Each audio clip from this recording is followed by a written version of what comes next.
Welcome back to the final segment of our special series on electromagnetism. We are in the comprehensive wrap-up phase, aiming to empower you with in-depth knowledge and awareness. By the end of this series, you'll be more educated and less susceptible to societal denial and stigma. Absolutely, Joanna. This segment consists of 10 insightful interviews covering various aspects of electromagnetism. Let's continue by discussing how government regulation controls public knowledge of electromagnetism. Joining Joanna is our expert, Ruth. Ruth, how do government regulations control public knowledge of electromagnetism, and what impact does this have on public awareness? Government regulations play a significant role in controlling the dissemination of information about electromagnetism and related technologies. These regulations ensure public safety by setting limits on electromagnetic emissions and restricting the use of potentially dangerous technologies. However, to prevent misuse and public panic, information about advanced electromagnetic technologies and their full capabilities is often restricted. This control can hinder public awareness and understanding, keeping detailed knowledge confined to a select group of experts and officials. What are the specific impacts of this regulation on public awareness? The primary impact is a limited understanding among the general public about the true potential and risks of electromagnetism. Regulations often mean that advanced knowledge and detailed explanations of electromagnetic phenomena are not widely disseminated.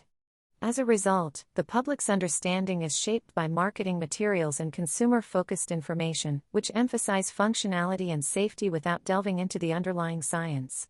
This creates a gap in knowledge, where people are aware of the applications but not the full scope of the technology's capabilities or potential dangers. What changes could be proposed to improve public understanding of electromagnetism? To improve public understanding, several changes could be proposed.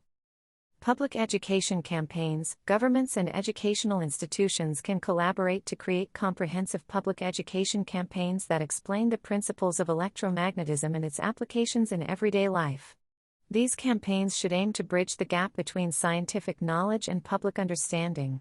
Open access to information, increasing transparency and providing open access to scientific research and data on electromagnetism can help the public gain a deeper understanding of the subject.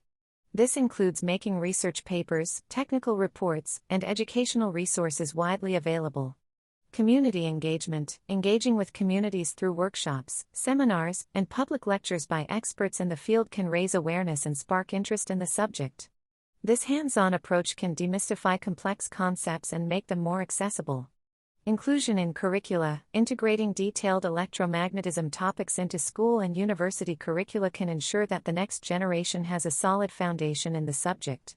This includes practical experiments and projects that illustrate the principles in action. Media involvement, encouraging media outlets to cover stories about the latest developments in electromagnetism, its applications, and potential risks can help keep the public informed. This also involves training journalists to accurately report on scientific topics. Legislative advocacy, advocating for legislation that supports public education initiatives and funds research dissemination can help institutionalize these efforts. This ensures sustained focus and resources for public education on electromagnetism. Thank you, Ruth, for discussing the role of government regulation in controlling public knowledge of electromagnetism and proposing ways to improve public understanding.